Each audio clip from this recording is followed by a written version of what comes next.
खौसेथिखौ जों बयबो लुबैयो, खौसेथिखौ रावबो लुबैयै गैया। बर' माहारियाव खौसेथिनि थाखाय मालाबा दुलाराय बर' फरायसा आफाद, मालाबा बर' थुनलाइ आफाद, मालाबा माहारि आफाद जयै बाहागो लाबोदों, नाजाबोदों। आंबो दुलाराय बर' फरायसा आफादाव थानायाव जोंबो नाजाबोदों। दा बियो मालाबा फैनो नागिरो, मालाबा फैया।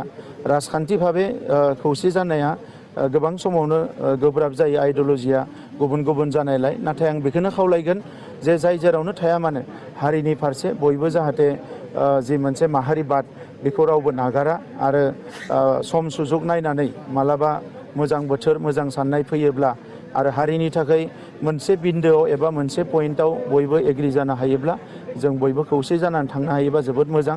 नाथाय खौसेनि मुङाव राजखान्थि खालामलायबाय थायोब्ला बे हारिनिसो खहा जागोन।